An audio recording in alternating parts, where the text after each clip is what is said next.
수요일이죠. 이제 거의 절반이 지나가고 있는데 앞으로 마지막까지 우리가 완주할 때 또 의미가 있고 또 끝에 부어주시는 하나님의 은혜가 있을 줄로 믿습니다. 우리 한번 오늘 옆에 분들과 한번 인사할 때에 끝까지 완주합시다. 한번 그렇게 격려하면서 인사했으면 좋겠습니다. 끝까지 완주합시다. 끝까지 은혜와 합시다. 끝까지 우리의 믿음의 자리, 은혜의 자리 지킵시다. 할렐루야. 우리의 모습, 우리의 모든 이 모습들을 통하여 하나님 기뻐하시고 영광 받으실 줄로 믿습니다.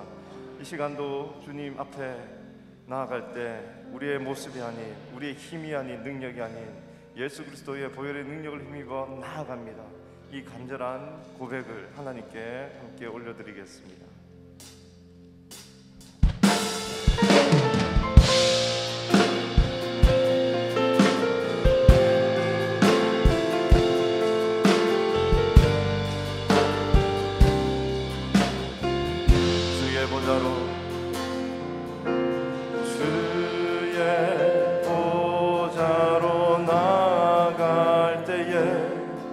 어떻게 나가야 할까?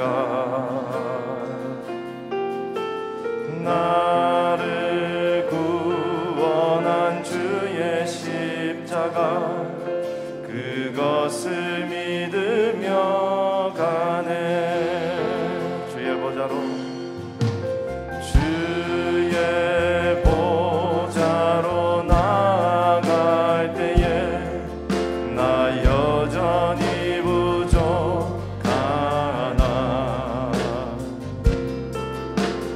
나를 부르신 주의 그 사랑 그것을 믿으며 가네.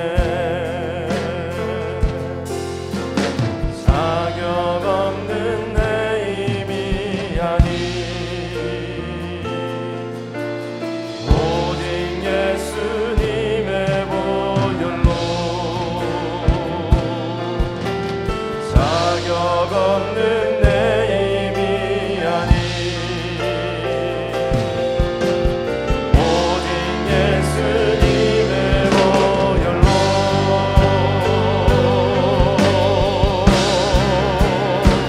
십자가의 보혈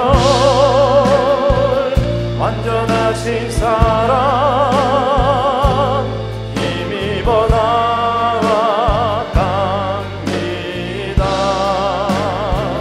십자가의 보혈 완전하신 사랑 힘입어 예배합니다.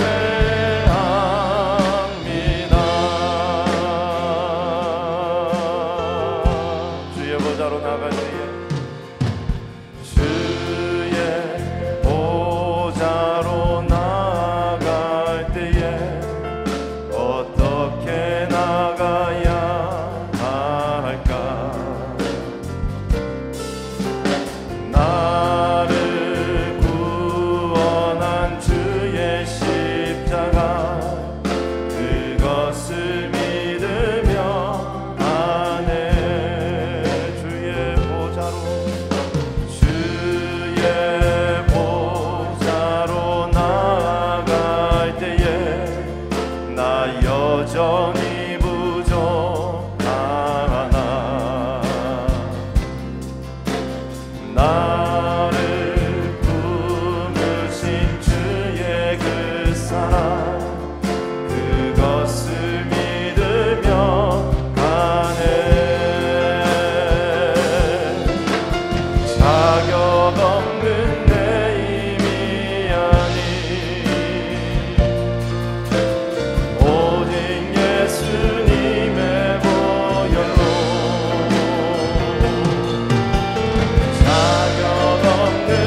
없는 내 힘이 아닌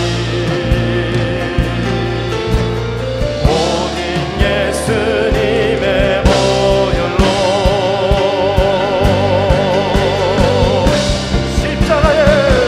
십자가의 보혈 완전하신 사랑 힘입어 나아갑니다. 십자가의 보혈 완전하신 사랑 힘입어 예배하니 십자가의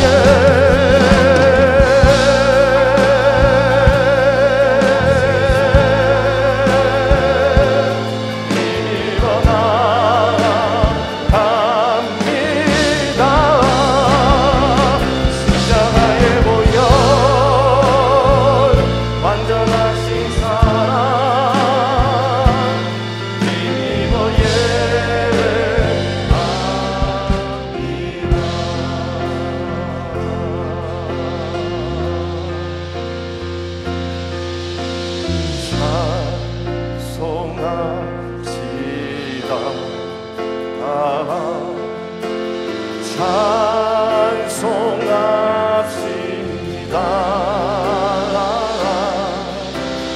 내 죄를 씻으신 주 이름 찬송합시다. 높은 목소리로 찬송합시다.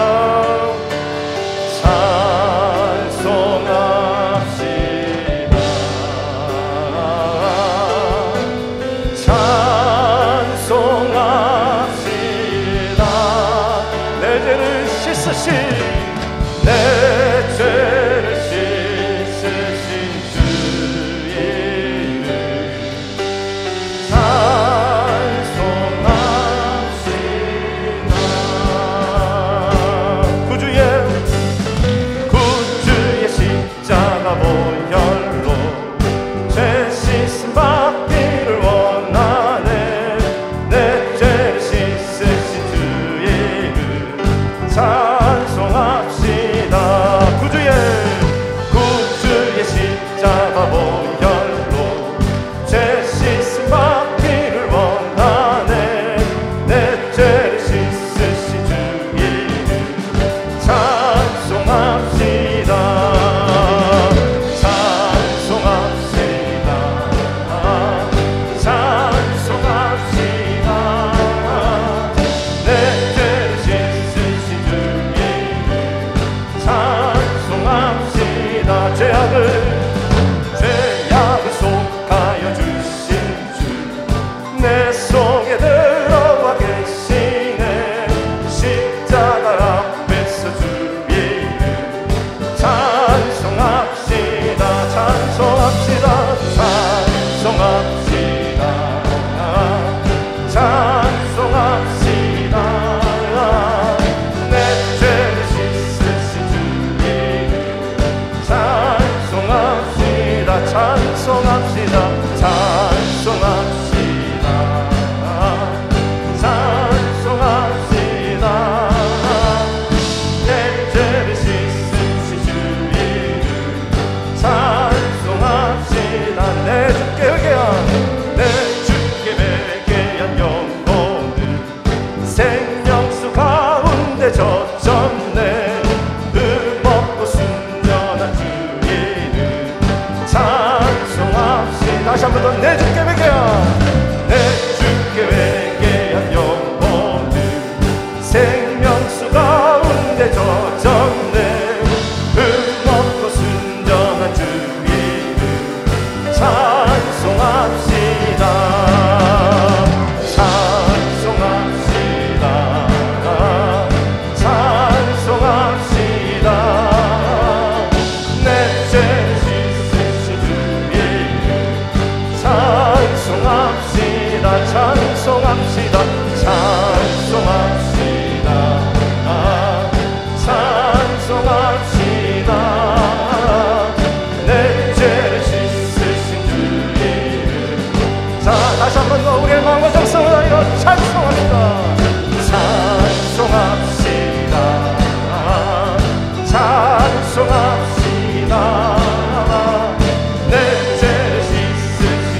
찬양합니다. 할렐루야.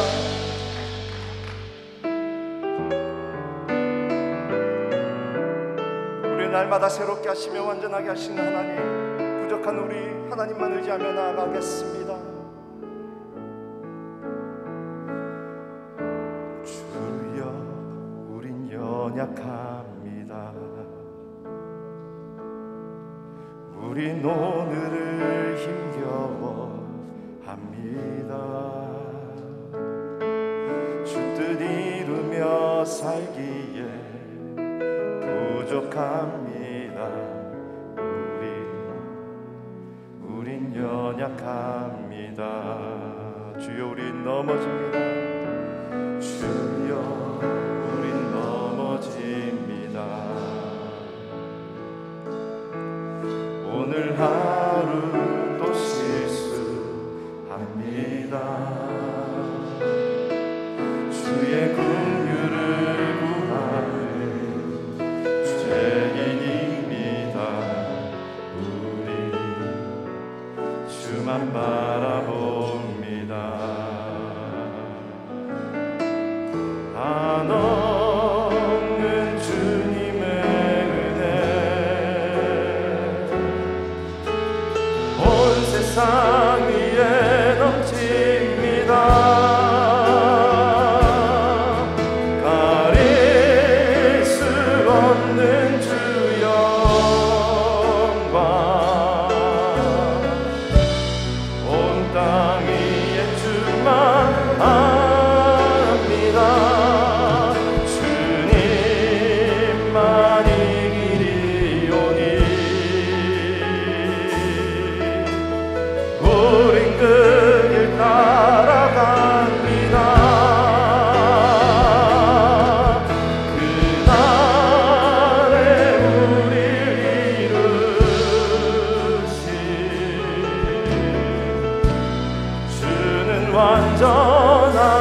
완전합니다. 주여, 우린 넘어집니다. 주여, 우린 넘어집니다. 오늘 하루 또 실수합니다. 주의 긍휼을 구하는 죄인입니다. 우리 주만 바라봅니다. 한없는 주님의 은혜 온 세상 위에 넘칩니다. 가릴 수 없는 주 영광 온 땅 위에 충만합니다. 주님만이 길이오니 우린 그 길 따라갑니다. 그날에 우리 이루시 주는 완전합니다. 주님만이 길이오니 주님만이 길이오니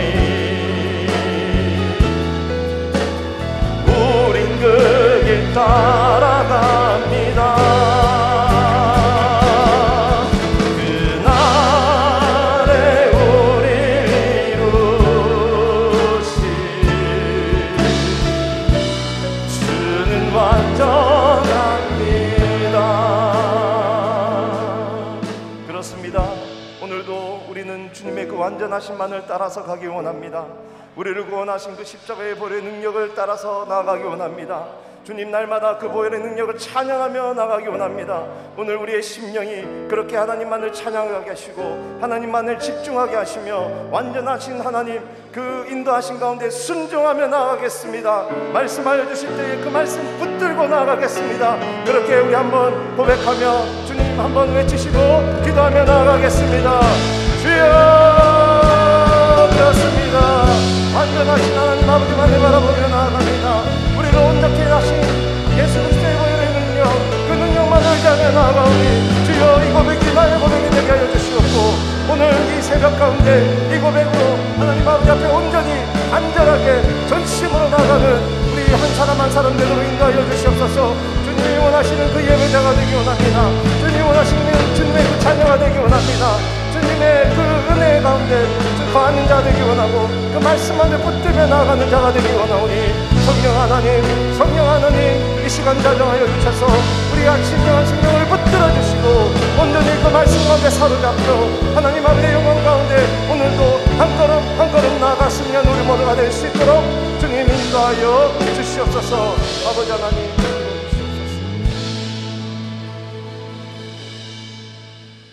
하나님 감사합니다. 이 새벽에도 저희들을 사랑하셔서 거룩한 주의 보좌를 향하여 달려나오게 하시고 전심을 다하여 부르짖으며 주 앞에 우리의 마음을 토로하며 하나님 앞에 영광 돌리는 귀하고 아름다운 시간 갖게 하신 것을 감사합니다.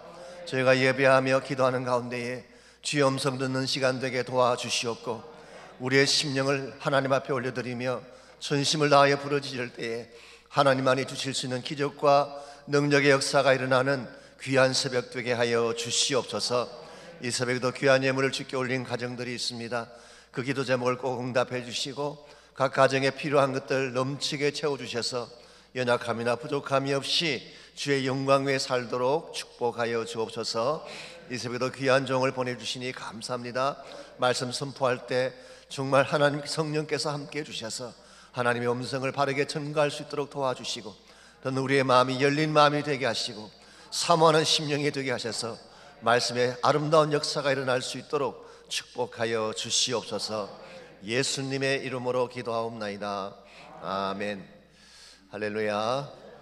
예, 우리 또 수요일입니다. 이제 수요일만 지나면 목금토 금방 지나가는 거 아시죠? 예, 두 번째 주가 지나면 마지막 주는 진짜 손살같이 지나갑니다. 그래서 여기까지 오신 여러분들 축하드리고 나머지 시간 끝까지 잘 완주할 수 있도록 그렇게 헌신해 주시기를 바랍니다. 오늘은 어저께 광고에 말씀을 드린 것처럼 우리 귀한 목사님께서 오셨습니다. 올바인 사랑의 교회를 개척하셔서 지금까지 사역하고 계시는 박현식 목사님. 제가 개척할 당시에도 그때 그 교회가 특별 새벽 기도를 했는데 제가 가서 말씀드렸던 기억이 있고 또 이제 새롭게 교회당을 이렇게 구입을 하시고 입당 예배할 때도 가서 말씀드렸던 기억이 있고 그래서 개인적으로 가장 가깝고 참 소중하게 여기는 귀한 그런 목사님이십니다. 신실하고 복음을 사랑하시고 얼마나 교회를 위해 충성을 다하시는지 그래서 가장 건강한 교회로 지금 올바인 지역에서 잘 성장을 하고 있습니다. 그 먼 곳까지 이렇게 달려오신 거 너무 감사하지 않습니까? 우리 목사님 나오실 때 한번 여러분 박수로 크게 환영해 주시기 바랍니다. 제가 운전을 별로 좋아하지 않습니다. 특히 LA 오는 길은 제가 올 때마다 자주 오지는 않지만 참 두려운 마음으로 그렇게 운전을 하고 옵니다. 좀 힘이 들더라고요. 시골은 운전하기가 여기보다 쉽거든요. 근데 오늘은 제가 기대와 소망과 기쁨으로 운전을 하면서 왔습니다. 무엇보다도 하나님께서 이 귀한 강단에서 하나님의 말씀으로 여러분을 만나게 하셔서 그 하나님께 너무나도 감사했기 때문입니다. 또 이렇게 귀한 만남을 또 초청해 주신 우리 교회에 너무나도 감사를 드립니다. 근데 또 한 가지는 저는 제가 박 목사님을 뵐 수 있다는 생각에 제가 좀 일러 바칠 게 오늘 많습니다. 예. 그래서 기대와 소망을 가지고 왔습니다. 여러분이 찬양을 드릴 때 우린 연약합니다, 우린 부족합니다 그렇게 고백을 하셨습니다. 나는 정말 연약하고 나는 정말 부족합니다. 하나님께서 부족한 저를 통해서 우리 성도들에게 꼭 필요한 말씀을 들려주시기만을 저는 소원합니다. 얼마 전 라디오 방송에서 한 목사님, 한국에서 사역하신 한 목사님의 이야기를 제가 들었습니다. 목사님 성함이나 교회에 대해서는 구체적인 언급이 없었습니다. 근데 내용이 이랬습니다. 목사님과 사모님께서 교회를 개척해서 너무너무 열심히 사역하면서 섬기셨습니다. 그러던 중에 사모님이 몸에 이상이 좀 생겼습니다. 병원에 갔습니다. 검진받았는데 암 말기라는 그런 진단을 받았습니다. 믿기지 않았지만 이 가운데도 하나님의 뜻이 있을 것이다. 그렇게 두 분은 믿고 낙심하지 않았습니다. 그런데 사모님께서는 5년의 암투병 끝에 그만 세상을 떠나고 말았습니다.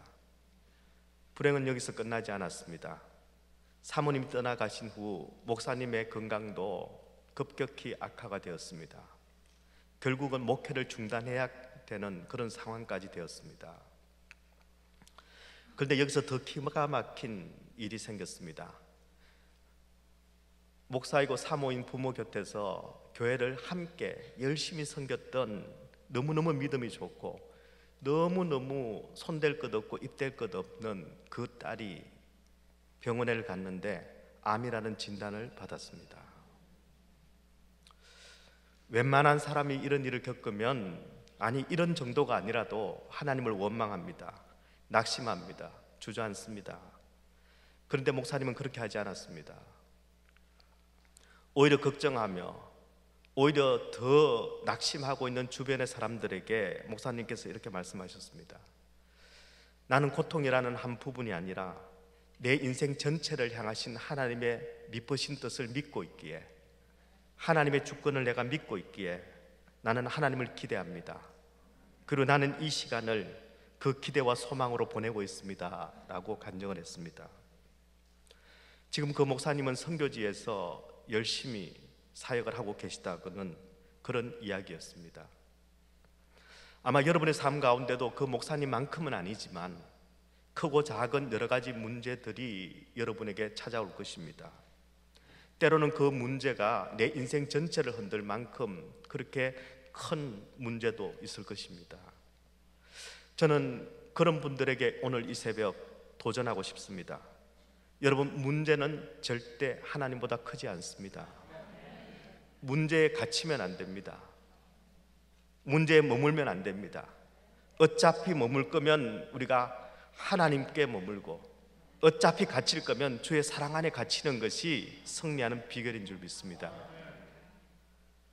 내 인생을 향해서 하나님께서는 계획을 가지고 계십니다. 하나님은 우연히 없으신 분이십니다. 그 하나님의 주권을 믿으면, 그 주권을 우리가 기대하면 우리는 길을 잃지 않습니다. 그리고 반드시 우리를 향하신 하나님의 새 뜻을, 그리고 그 기쁘신 뜻을 이루어 드리는 복된 삶이 될 줄을 저는 확신합니다. 저는 이런 맥락에서 오늘 본문의 말씀을 여러분과 함께 나누려고 합니다. 하나님의 주권을 믿는 믿음이, 하나님의 주권을 믿고 사는 그 삶이 어떤 삶인가 하는 것을 여러분과 정리하고 싶습니다. 바라기는 혹시 지금 어떤 문제 때문에 하나님을 바라보는 것조차 힘들고 오히려 고통 속에 문제만 바라보고 있는 성도가 있다면 문제보다 더 크신 하나님의 그 계획을 깨닫게 되시기를 소원합니다. 하나님께서 내 삶의 주인 되신다라는 것을 깨닫는, 확인하는 그런 시간이 되시기를 주님의 이름으로 축원합니다. 자, 하나님의 주권을 믿는 믿음은 어떤 믿음이고 하나님의 주권을 믿는 삶은 어떤 삶일까요? 제가 여러분에게 두 가지를 말씀드리려고 합니다. 첫 번째, 하나님의 주권을 믿는 믿음의 삶은 말씀을 따라 살아가는 삶입니다. 말씀 따라 사는 삶입니다. 여러분, 지금 예수님께서는 십자가를 지시기 위해서 예루살렘으로 가시는 중입니다. 마가복음 11장 1절 2절의 말씀을 보니까 그들이 예루살렘에 가까이 와서 감람산 벳바게와 베다니에 이르렀을 때에 예수께서 제자 중 둘을 보내시며 이르시되 너희는 맞은편 마을로 가라. 그리로 들어가면 곧 아직 아무도 타보지 않은 나귀 새끼가 매여 있는 것을 보리니 풀어 끌고 오라. 우리 주님께서 말씀하셨습니다. 여러분, 본문에 나오는 이 감람산 벳바게와 베다니, 여기서 우리 예수님께서는 제자들 둘을 보내서 맞은편 마을에 가서 나귀 새끼 하나를 끌고 오라 이렇게 말씀하십니다. 여러분, 이 장면을 보면 볼수록 저는 좀 이상합니다. 왜냐하면 평소에 우리 예수님과는 전혀 다른 모습으로 생경하게 느껴지기 때문입니다. 여러분, 남의 것을 사오라는 것도 아니고 그냥 끌고 오라 그러시는 이 예수님은 아무리 생각해도 잘 이해가 되지 않습니다. 우리 예수님께서는 베풀어 주셨습니다.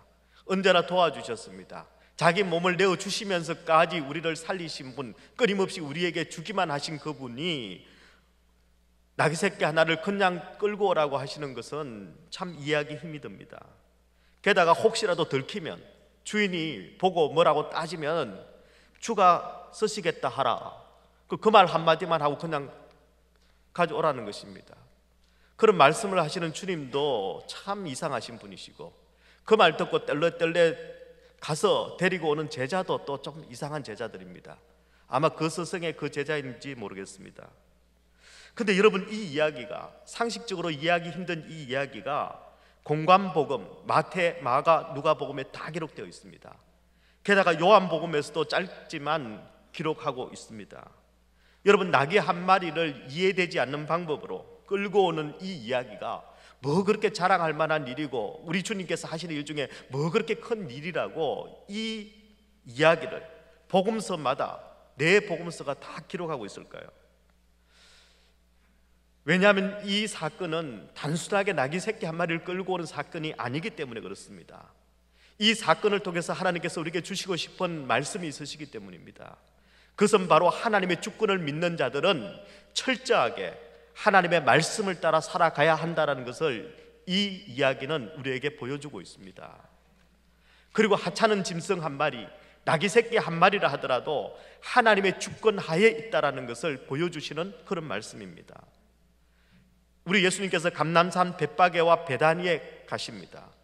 거기서 나귀를 끌고 오라고 했습니다. 이 일은 우연히 일어난 일이 아닙니다. 여러분, 지금 예수님께서 가신 곳, 지금 예수님께서 하라고 하시는 이 일들은 이미 520년 전에 하나님의 말씀이 예언한 사건이고 일입니다. 스가랴 14장 4절의 말씀을 보면, 그날에 그의 발이 예루살렘 앞 곧 동쪽 감람산에 서실 것이요, 감람산은 그 한가운데가 동서로 갈라져 매우 큰 골짜기가 되어서 산 절반은 북으로 절반은 남으로 옮기고, 여러분, 여기서 감람산이 동서로 갈라지는 이 끝부분, 이것이 바로 벳바게와 베다니가 있는 지역입니다. 여러분, 우리 주님께서 말씀하신 일, 우리 주님께서 지금 하시는 이 일은 520년도 더 전에 우리 하나님의 완벽한 계획 속에 있는 그 자리에 우리 주님께서 찾아가신 것입니다. 여러분, 우리 주님의 한 걸음 한 걸음은 다 하나님의 주권 속에 이루어지는 일이었습니다. 나귀 새끼를 타시는 사건도 마찬가지입니다. 스가랴 9장 9절은 이렇게 말씀합니다. 시온에 따라 크게 기뻐할지어다, 예루살렘에 따라 즐거워할지어다. 보라, 네 왕이 내게 임하시나니 그는 공의로우시며 구원을 베푸시며 겸손하여서 나귀를 타시나니 나귀의 작은 것 곧 나귀 새끼니라. 여러분, 하나님은 나귀 새끼를 타는 이 일까지도 선지자를 통해서 이미 다 말씀해 놓으셨습니다. 그런데 예수님께서는 바로 하나님의 그 말씀을 따라 지금 행하고 계신 것입니다. 여러분, 예수님은 한 번도 하나님의 주권을 비켜가신 적이 없으십니다. 완벽하게 그분의 계획에 따라, 그분의 주권에 따라 우리 하나님의 길을 걸어가신 분이 우리 예수님이셨습니다. 여러분, 우리는 하나님이 우리의 주인입니다라고 주장하는 사람들입니다. 예수님을 우리는 나를 구원하신 내 삶의 주인이라고 우리는 주장합니다. 그런 저와 여러분은 주인이신 우리 주님의, 하나님의 그 주권을 믿고 따라가고 있습니까? 여러분, 성도는 주인인 하나님의 뜻에 맞춰서 살아가는 사람입니다. 하나님이 말씀하시면 그 말씀대로 우리는 순종해야 합니다. 십자가를 져야만 하는 예루살렘으로 가라 하면 우리는 예루살렘을 가야 합니다. 말이 아니라 나귀 새끼를 타라고 하면 우리는 나귀 새끼를 타야 합니다.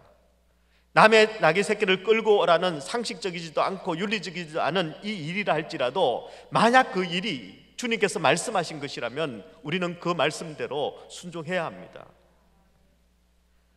여러분, 이 말씀은 그냥 비상식적이고 비논리적으로 함부로 우리가 하라는 그런 말씀은 아닙니다. 하나님의 말씀은 언제나 내 상식과 내 경험과 내 지식과 내 논리 위에 있다라는 것, 그것을 초월해서 있다라는 것을 인정하는 것을 우리는 믿음이라고 이야기합니다. 여러분, 하나님께서는, 하나님의 말씀은 내 상식과 내 논리보다 더 상위의 권위를 가집니다. 여러분, 그러고 보면 성경의 말씀은 어쩌면 우리의 상식과 우리의 지식을 뛰어넘는 말씀들이 훨씬 더 많이 있습니다. 처녀가 아이를 낳는 일을 어떻게 설명할 수 있겠습니까? 물이 포도주가 된 일을 우리가 어떻게 이해할 수가 있습니까? 죽은 자가 살아난 일은 어떻습니까? 우리의 논리와 상식으로 이해가 되지 않습니다. 여러분, 그래서 말씀은 상식으로 이해하는 것이 아니라 우리는 말씀을 믿는 것입니다. 말씀을 내가 이해할 수 있다면, 말씀을 내가 논증할 수 있다면, 말씀을 내가 알 수 있다면 우리가 말씀을 믿을 필요가 없습니다. 그리고 말씀이 필요 없죠. 인간이 이해할 수 있고 인간이 증명할 수 있는 것들을 굳이 성경이라고 해서 우리가 믿을 필요가 뭐 있습니까? 그리고 무엇보다도 우리 하나님께서는 내가 이해하는 내 지식 속에 있는 하나님이 아니라 살아계신 하나님이시고, 그분은 나를 지으신 하나님이신데 내가 어떻게 하나님을 내 속에 끌어다 놓을 수 있고 내 말로 내 논리로 규정할 수 있겠습니까? 안 됩니다. 말씀은 믿는 것입니다. 그런데 많은 사람들은 말씀을 어떻게 대합니까? 하나님이 말씀하시는 대로 살고 있습니까? 주인이 시키는 대로 그대로 순종하고 있습니까?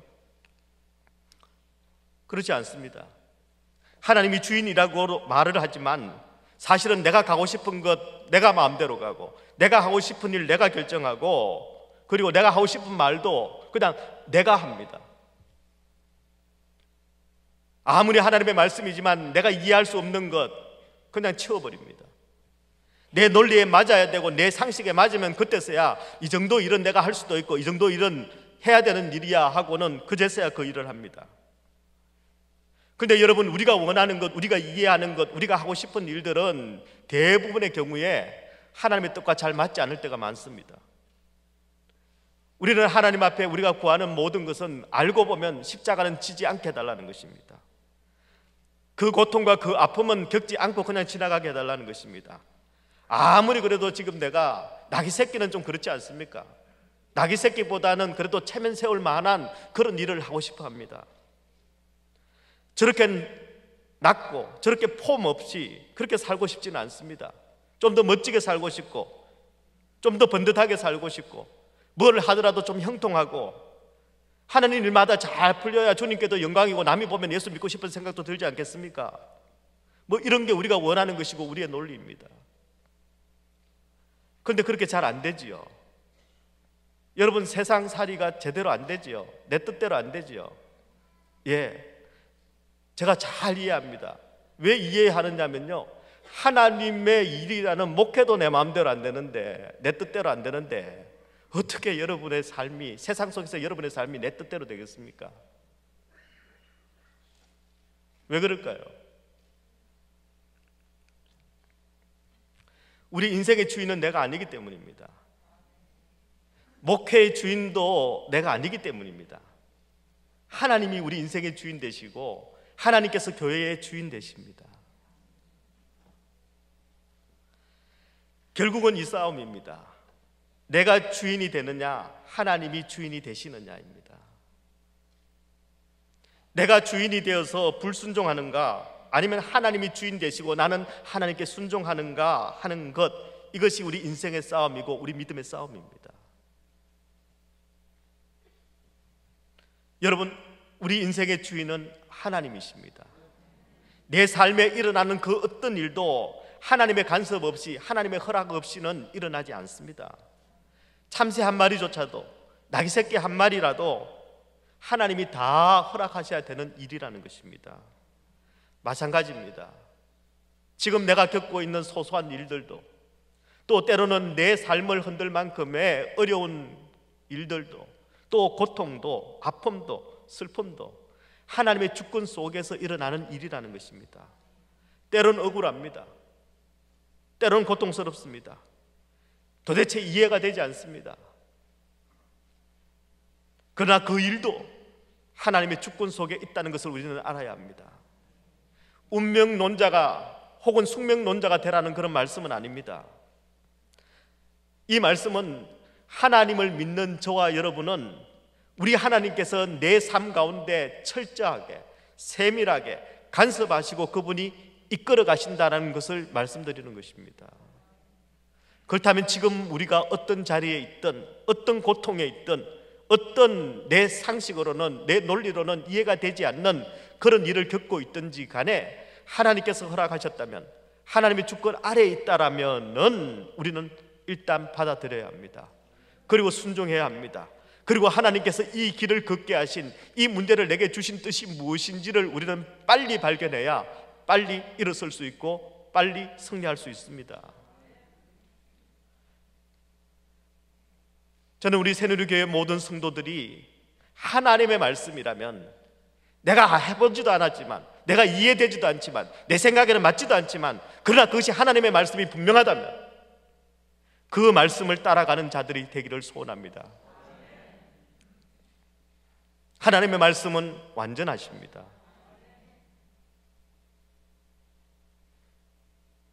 주님만이 오직 길이라고 우리는 고백을 했습니다. 찬양을 드렸습니다. 우리는 그 길을 따라가는 인생이라고 여러분 찬양을 드렸지요. 근데 그분은 완전하십니다.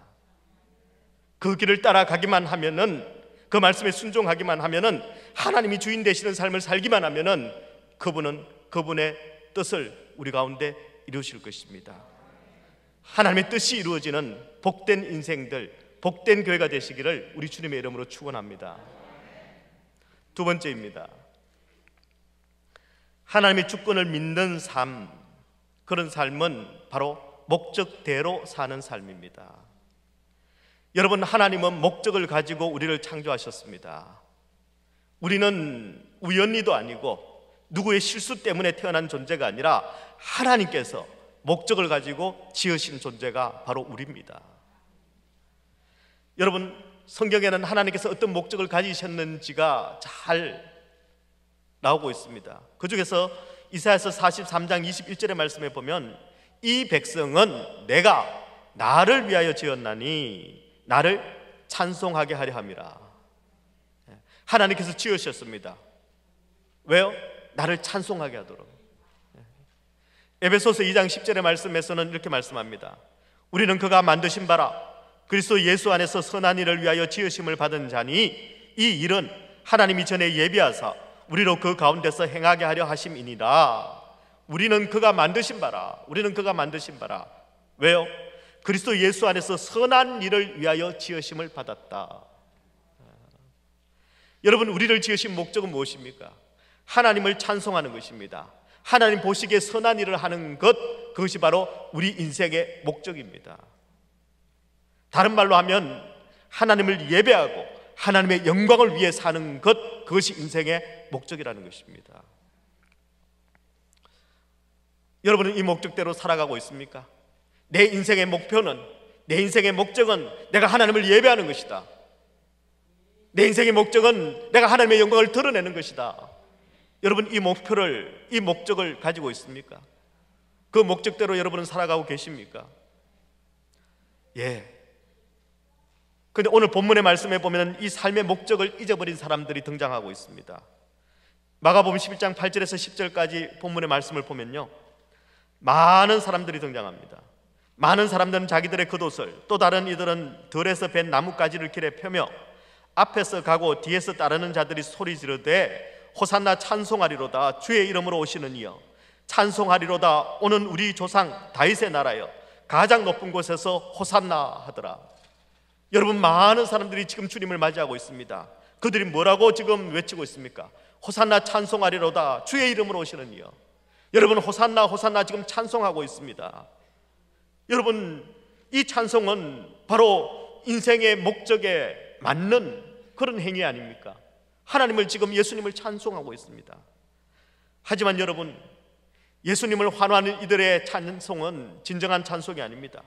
겉으로 보면 옷과 나뭇가지를 길에다 깔고 호산나 호산나 호산나 호산나 찬송하고 있지만, 그러나 이들이 예수님을 높이고 있는 것처럼 보여지지만 이들의 목적은, 그 찬양의 목적은 다른 곳에 있었습니다.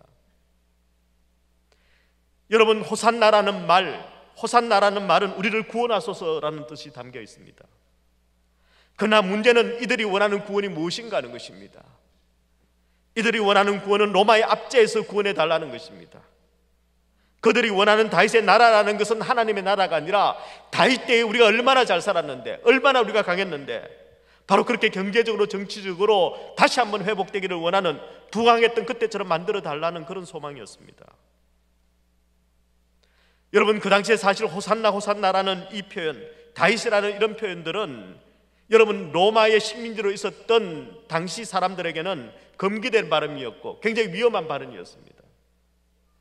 그런데도 불구하고 그들이 그 위험을 무릅쓰고 그렇게 외쳤던 것은 정말 예수를 높이기 위해서가 아니라, 예수님을 위한 환호가 아니라 자신들의 목적을 이루기 위한 기회로 보았기 때문에 외쳤던 그런 환호였습니다. 여러분, 목적이 수단이 될 때 우리는 변질되기 시작합니다. 목적이 수단이 되는 것, 그것이 바로 변질의 출발입니다. 그래서 우리는 늘 새겨야 합니다. 하나님께서 예수님을 이 땅에 보내신 목적이 무엇인지, 하나님의 목적이 무엇인지, 예수님께서 그 하나님의 말씀에 순종해서 오신 목적이 무엇인지를 우리는 늘 확인해야 합니다.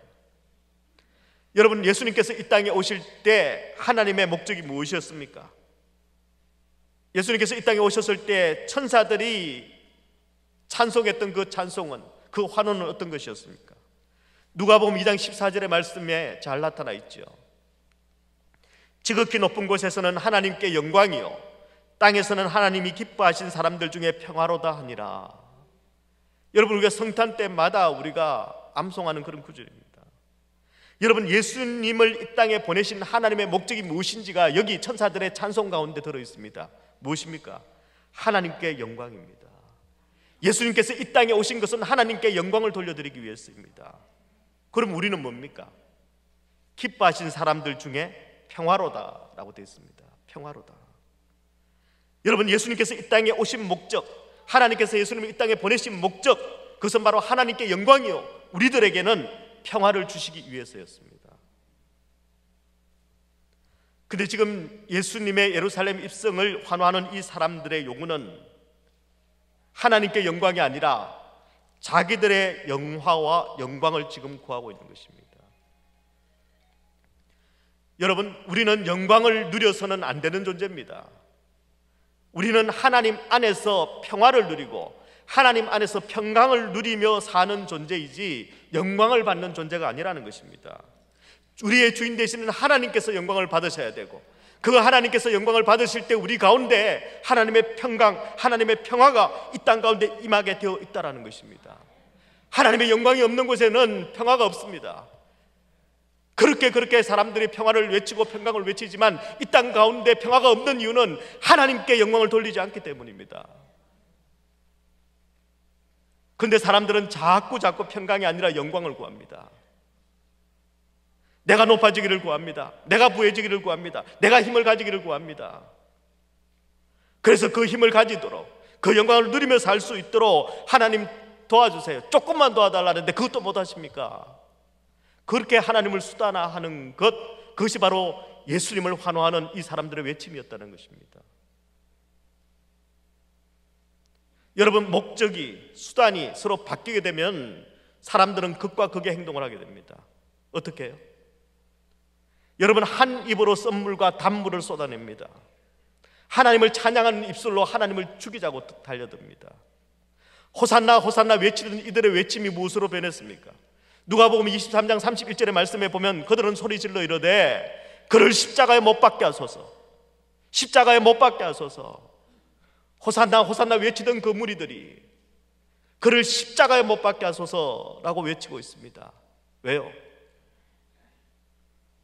그들은 예수님을 수단으로 삼았기 때문이었습니다. 내 영광을 위해서 예수님을 환호했기 때문이었습니다. 여러분에게 하나님은 어떤 존재입니까? 여러분에게 하나님은 수단입니까? 아니면 여러분에게 하나님은 목적입니까? 내가 하나님을 위해 존재합니까? 하나님이 나를 위해서 존재하십니까?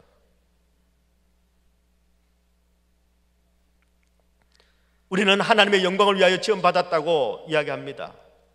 우리는 하나님을 위해 존재한다고 우리는 이야기합니다. 그러나 우리의 실제 삶은 때로는 좀 다른 것 같습니다. 우리 하나님이 주인 되신 교회에서조차도 내 영광을, 나를 위해 교회가, 하나님이, 예수님이 존재해야만 되는 그런 오해를 불러일으킬 만한 일들이 비일비재하게 일어나고 있습니다. 저는 우리 새누리교회가 하나님께서 교회의 주인 되심이 말로만이 아니라 삶 가운데서, 사역 가운데서, 성도들의 믿음 가운데서 온전히 드러나는 그런 교회가 되기를 소원합니다. 지금 우리 모두는 참 어려운 시기를 보내고 있습니다. 세계적이고 국가적인 그런 재난일 뿐만 아니라 교회도, 가정도, 개인도 한 번도 가보지 못한 그런 광야를 지금 지나고 있습니다. 저는 아마도 이 광야 끝에는 많은 것들이 바뀌어져 있을 것이라고 저는 생각합니다. 많은 것들이 바뀌어져 있을 것입니다. 교회도 많이 바뀌어져 있을 것이고, 그리고 개인도, 가정도 많이 바뀌어져 있을 것입니다. 안타깝게도 원망 불평만 하다가 광야에서 쓰러진 이들도 있을 것입니다. 그러나 광야에서 진짜 하나님을 만나고 바로 그 광야가 지성소가 되어지는 그런 은혜를 누리는 사람들도 반드시 있을 것이라고 저는 확신합니다. 문제는 무엇입니까? 이 광야의 길을 내가 어떤 하나님과 함께 걸어가고 있는가 하는 것입니다. 누구와 함께 걷느냐에 따라서 이 광야는 내가 쓰러지는 자리가 될 수도 있고 내가 다시 일어서는 자리가 될 수도 있을 것입니다. 바라기는 새누리 성도들께서는 우리 인생의 목적 되시고 우리 인생의 주인 되시고 우리를 통하여서 영광을 받으시기에 합당하신 그 주님과 함께 이 길을 걸어가시기를 소원합니다. 그래서 하나님이 이끄시는 대로 한 걸음 한 걸음 날마다 그 지성소의 은혜를 누리고, 그리고 하나님의 완전하심을 찬양하는 그런 성도들이 되시기를 우리 주님의 이름으로 축복합니다. 제가 한 가지 예화를 여러분에게 나누고 말씀을 마무리하려고 합니다. 하나님을 주인으로 모시고 한 걸음 한 걸음 살아간다는 것이, 그분이 이끄시는 대로 살아간다는 것이 어떤 의미를 가지고 있는가 하는 것을 잘 드러내주는 그런 말씀인 것 같습니다. 킴 윅스라는 한인 여성이 있습니다. 6.25 전쟁 때 시력을 잃었습니다. 고아원에 보내졌습니다. 그런데 참 다행스럽게도 고아원에서 미국으로 입양이 됐습니다. 좋은 양부모를 만나서 좋은 교육을 받았습니다. 인디애나 주립대학에서 성악을 전공을 했습니다. 그리고 나중에는 풀브라이트 장학생이 되어서 비엔나에서 유학을 하고 유명한 성악가가 되었습니다. 빌리 그레함 목사님이 전 세계를 다니면서 전도 집회, 부흥 집회를 할 때 함께 특송으로 섬기고 동력을 했습니다. 근데 그분이 이런 간증을 한 적이 있습니다. 사람들이 시각장애인인 나를 인도할 때 100m 전방에 장애물이 있다고 말하지 않습니다. 단지 앞에 물이 있으니 건너뛰라고 하고 바로 앞에 계단이 있으니 발을 올려놓으라고 그렇게 이야기합니다. 나를 인도하시는 분을 믿고 한 걸음 한 걸음 옮기기만 하면은 어느덧 내가 가려고 하는 그 목적지에 나는 도착하게 됩니다. 그리고 이렇게 덧붙였습니다. 저는 하나님께서 우리를 인도하시는 방법도 이와 같다고 생각합니다.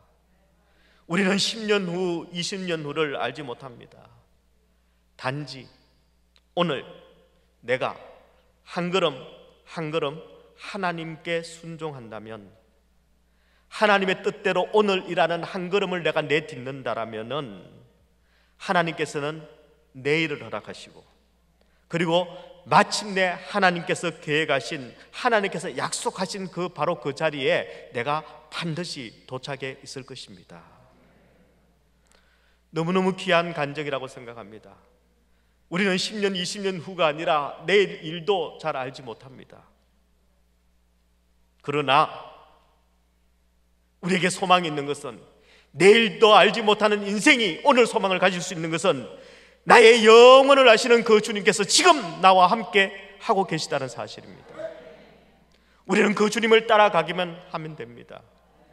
여러분, 세상의 일들이, 세상의 논리가 1+1은 2이지만 그것을 과학이라고 이야기하고 있지만 그것만 붙들고 살고 있지만, 그러나 우리 하나님께서는 1 더하기 1이 0도 되고 1 더하기 1이 3도 되는 그런 하나님이십니다. 그분은 전능하십니다. 바로 이 전능하신 하나님을 믿는다면 내가 다 보고, 내가 다 알고, 내가 다 확인해보고 걸어갈 필요가 없습니다.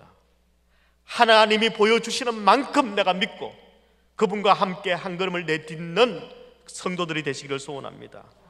하나님이 인도하시는 만큼만 한 걸음 한 걸음 따라가다 보면 어느덧 하나님께서 나를 위하여 예배하신 그 인생의 그림은 너무나도 완벽했다라는 그 간증을 우리 모두가 함께 할 수 있을 것입니다. 아마 대부분의 분들은 지난 한 해, 올해 한 해 너무나도 어수선하고 혼란스럽고 때로는 갈 바를 몰라서 갈팡질팡하기도 했을 것입니다. 여러분, 그 가운데 여기까지 오셨으니 정말 수고 많으셨습니다. 수고하셨습니다. 옆에 분에게 한번 수고하셨습니다 한번 격려해 주십시오.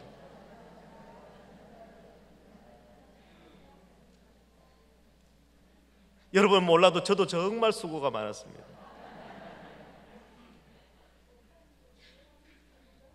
감사합니다.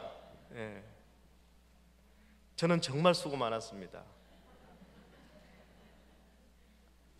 여러분은 알아주시는데 우리 교회는 알아주실지 모르겠습니다.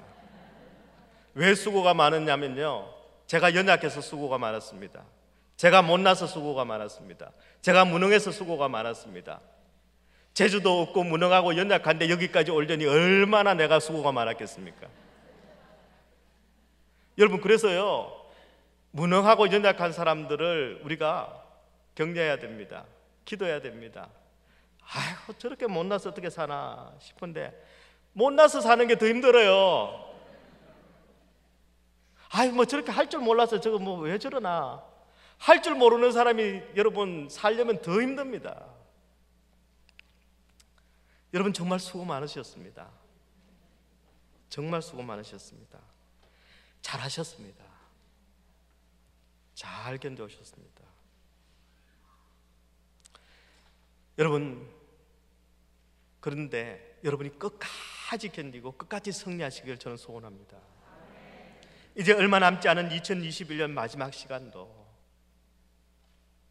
지금으로서는 아무것도 보이지 않는 2022년이라는 새로운 시간도 완전하신 하나님의 주권을 믿기에 두려워하지 않고 염려하지 않고 오직 오늘 한 걸음의 순종으로 내일을, 내년을 열어가는 새누리 성도들이 되시기를 소원합니다.